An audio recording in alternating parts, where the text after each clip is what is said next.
Hey, looks like we're good. So I wanted to take a few minutes to talk about quick fire versus quick fire fab.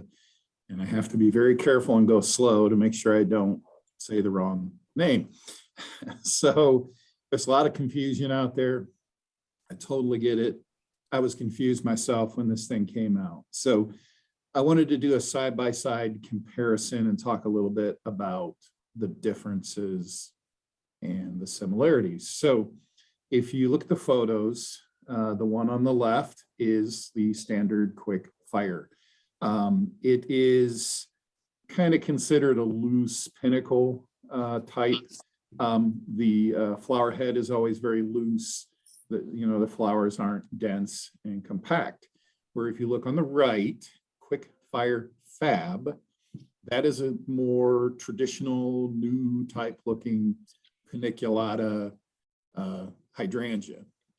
Now, the reason that they are both in the same grouping and considered to be, connected to each other is the first word in the name is quick. So quick fire is going to be one of your first bloomers, okay? So quick fire and quick fire fab are both going to bloom at roughly the same time. So this is going to be a hydrangea that you want to lead with coming out the door. These are going to be the hydrangeas that you want on the lots for June. I don't know of a paniculata that's really going to bloom in May. That's just the way it is. I know we ship a lot of them early season. But there's very little chance that thing's going to have any kind of bloom to look at until June. But the first one to come right out of the gate is going to be the quick fire. And if you either go with quick fire or quick fire fab, that's going to be your color. So I think that's something that we're missing. I think that's something that people don't understand at all. And I get it. They don't necessarily look the same as a bloom, but their color is the same. So it's going to start out a white, cream, pure white at some point. Then it's going to fade into pinks. And at the very end, that's when you get that red. Now, this flower will finish up before frost, and it will turn into like a burnt red color as the flower kind of dries up a little bit, where some of your other ones that bloom later, like Firelight and Limelight and all those, they'll keep sending up new blooms, especially if you trim them all the way to frost. But this one here will give you that early summer show and last all through the summer. It might not be as showy in later fall. I don't think people are really after that. The big sales point on this one is it's going to give you some great color in June and July and August, but it's going to be the first one that's going to show signs of flower in June. So that's why I think it's important to get this out there. I think it would be a great plant for garden centers to really stock up on towards mid-May there, start bringing them in. You want to bring them in obviously well before. It's a great plant to be selling. Honestly, if I was selling dormant hydrangeas, people want what they want and we're going to give them what they want. But if somebody would walk into, if I had a garden center and they walk into me and they say, hey, I want a hydrangea and I really want to see that color, I would push them towards the quick fire. They're going to be the first ones. People aren't going to be scratching their heads worried about when's this thing going to bloom. It's going to bloom pretty much right after they plant it. So that is the two differences. Other than that, very stocky, thick stem, just like quick fire was. Quick fire fab is that way as well. It is a true cruciform, which is the cross type. So when you get real close to it, you can see that. I don't know if that really matters to anybody, but that's why it's kind of categorized in that grouping. And Spring Meadow decided to bring it on in the quick fire series because of its bloom time, really. It was the big decision to name it. So, all right. So Cornus Arctic Fire Yellow. So this is one that, we brought on.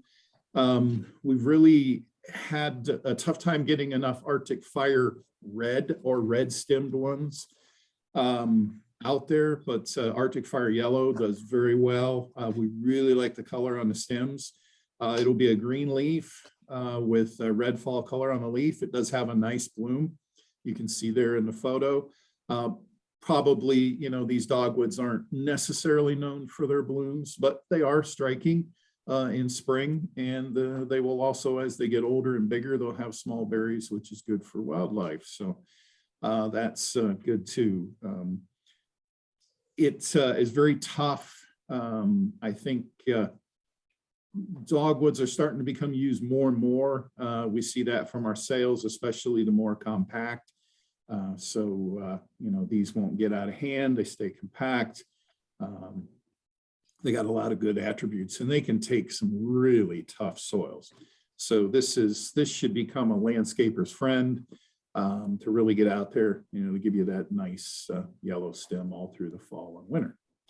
Okay, Hydrangea Limelight Prime. So continuing that new introduction theme. So Limelight Prime, and this is a great photo that Cheryl put in there because you can see kind of the differences that happen in the flower. So Limelight Prime is going to start out kind of a cream white, green. It will stay green for a while, and then you can see in the background, it will start to get pinks into the flower as the flower finally matures. Now, you're not going to see that pink color till late summer. Okay, so that pink is going to show up later in the season. But we like it because when you look at that photo, look at those leaves, look at how ribbed those leaves are. Look at the stockiness of the plant. They spent some time breeding, kind of improving it because limelight can get a little floppy. So it does take a little bit of trimming. This one here, I wouldn't worry about it. It's still an aggressive grower. It's still going to get to be a bigger hydrangea, but the stems are much thicker. They hold up way better, and the flowers are just as big as limelight, if not even bigger. And you get those fantastic colors. So this was a late season photo. I don't know, Cheryl, was this an October photo? Yeah. Probably. So, I mean, we're talking fall here, basically. So you can see there how great this plant holds up. And we got about 3,000 of these still available. So that's a great thing to have around for spring and summer sales. Ilex Lucky Marble. This is a Crenata. We brought it on board because it's a really tight grower, full, but yet it's not a slow grower, so it does have an aggressive part to it, which makes it much better to finish a decent plant on time, because some of the other real dwarf Crenatas, they take just too long to work in a production environment. So this one here, you get that real tiny leaf, very tight, dense, compact, but it's still a good grower, and you can reach a nice size in the landscape in not too long. So we have about 1,200 of these left available. Don't let the 2-gallon designation fool you. This is a bigger 2. It's what we call a C1000. We're going to list it as a 2, but it's halfway between a 2 and a 3. And then you can see there how big it is. So this is very comparable to a 3-gallon plant. I think people would be very happy if they were out there looking for a 3. Remember, with Crenatas, Crenatas can be a little temperamental in some of our extreme norths. We found it to do very well here in Ohio. If it's put in a really rough exposed situation, it might have some issues, but I've seen it in the landscape around here. It does very well. So Lucky Marble. Ilex Royal Family, we want to keep talking about that one. Keep pushing it out there. I still see on the West Coast there was just devastation on their Mansurvia hollies from the summer heat. So a lot of their holly actually defoliated in early summer, late spring, because of they think some of it might have had to do with the amount of smoke from the fires out there, and it cut out a lot of light for quite a while. And then went right from that to just excessive heat, where they were up in the close to 110 degrees for several days. So holly don't like those extremes like that, especially out of Mansurvias. But we have a fantastic crop. We wanted to show you, remember Prince Princess, that's our royal family. So you have males and females in the same pot. You don't have to worry about a pollinator.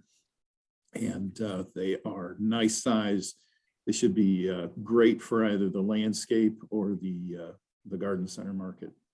Spirea Sundrop.